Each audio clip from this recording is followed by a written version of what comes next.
So that's what I'm going to do. Let it go to you, Brother Elmo.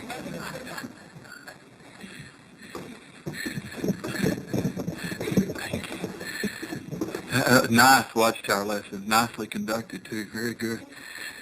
That's encouraging.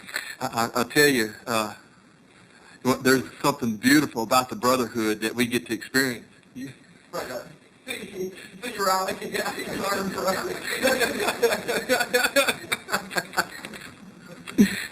There's just that. You meet these characters. We've got to meet some of you, and we've heard about some of you, and it's so nice to be able to get to know you, and we look forward to building on that. That's a beautiful, beautiful thing of the traveling work, see. But I'll tell you, after meeting you, I'm just more convinced of this than ever. You can take a bunch of nuts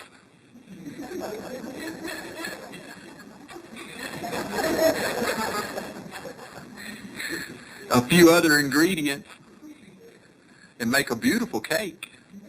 You wondered how I was going to pull myself out of that, didn't you? An international brotherhood. Despite ourselves, we form one body. That's not easy.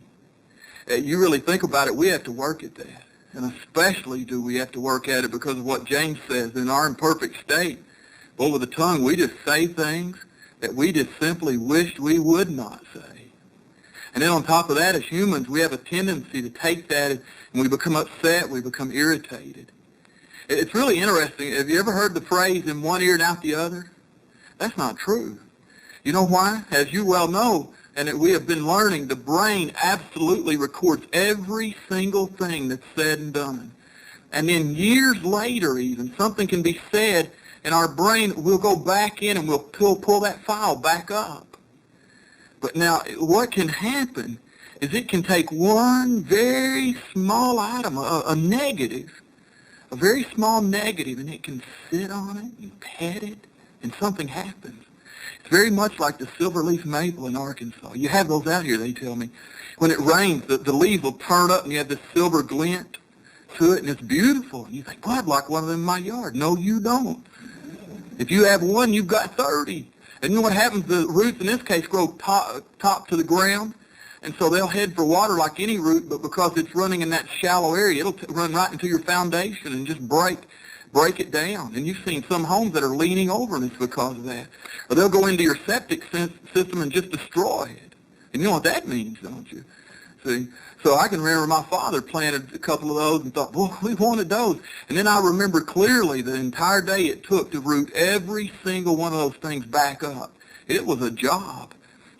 But do you see, in the very same way, we may take one of these little negatives and we begin to water it, and we just love it. And it begins to grow, and can you imagine the roots growing down? And in this case, they just take the heart and they just got it ripped in tight. And now it's firm, and now out the top, poof, grows this anger, this resentment. And it's ugly. It's a deep sense of injury, real or imagined. Real or imagined. It can destroy relationships. It can divide congregations. Do you see why we say to you, we have to just let it go? They tell a little story about a bear that was walking by his cabin, and he was hungry, and he smelled stew coming out. And he just draws him over, and he comes into that cabin, and there's that hot pot of boiling stew sitting on this red-hot stove. So when he reaches out, burns him. Makes him mad. So now he grabs it and hugs it. And it just burns him even more. Now you know what he does? Rips the whole thing off the stove. And he's carrying that thing around. You ever smell burning hair? It stinks, doesn't it? You know what the moral of this story is? Just let it go. Let's examine that very process. We're starting to harbor resentment. We just have a tendency, and it includes myself as well. We think others are worse than we are. Isn't that true? Jesus nailed it. Let's turn to Luke 6:42. See, then we minimize our own shortcomings, but we're ready to do something else that Jesus identified. And it's just part of our imperfect nature, and that's the thing we want to remember. Now in Luke 6, and you turn to verse 42, really interesting. Jesus said, how can you say to your brother, brother, allow me to extract the straw that's in your eye, while you yourself are not looking at the rafter in that eye of yours. Remember what we learned about rafter? Here it is now. We've got a loom beam. Could be 12, 18 feet sticking out of our head, about this size. You're wandering around, boom, boom, you're knocking people down, and yet here we are going, just stand still, you sinner. Come here, you little pagan fella. Here, let me get that straw. Be still, now quit. Get up. And you want to get that straw out of their eye. No wonder Jesus said, you hypocrite. One translation says, you pretender, you actor. You see what he then says? Get the rafter out of your own eye. Out of my own eye. Then we can see clearly how to help our brother. That's what he in effect said. See, what we begin to do is we start to pick and pick and pick, and that reminds me of peck and peck and peck, and pecking reminds me of chickens. And then that reminded me of when we'd go visit my granny. We loved to stay with her. She had a chicken farm.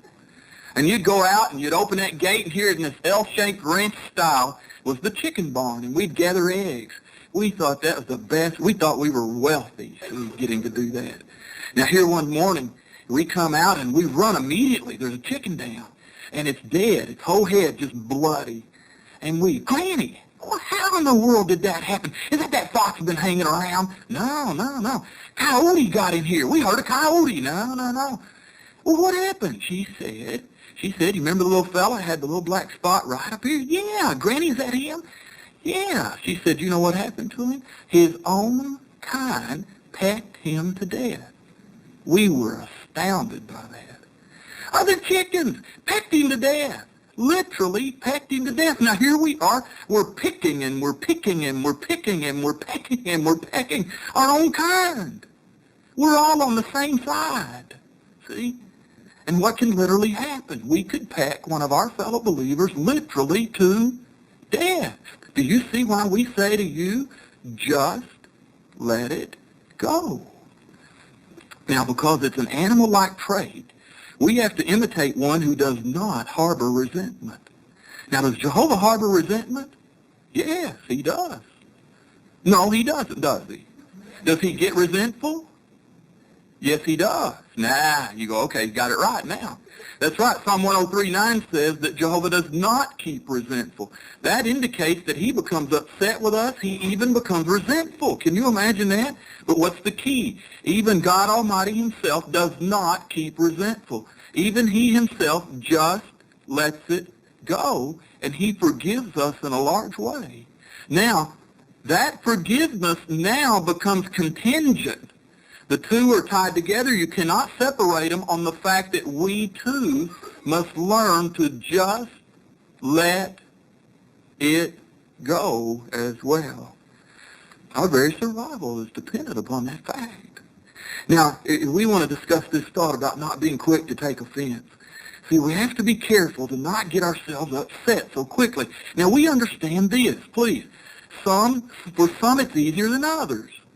Doesn't take but a minute for me. I'll just worry over something, follow Lisa around going, what do they mean by that? What's that? She'll go, are you nuts? Just let it go. That's how I got the title of this talk. And she has that ability. It just rolls off her back. It just settles in on me. I sit and worry about it. Thank goodness I'm so busy, see. Now, there is something very that can help us immediately, see, and it's really good for all of us. And let's turn to Ecclesiastes chapter 7 and note verse 21 and 22. Ecclesiastes chapter 7, verse 21 and 22. See, do we realize that we often do the same thing to others? Now, here we are so upset we can't stand it, but do we realize that we do the very same thing to others? The wise man under inspiration in chapter 7 and 21 and 22 says this, also, do not give your ear to all the words. Is that what yours says? It would seem like ear would fit there, doesn't it? What word do you have there, though? Heart. You see why?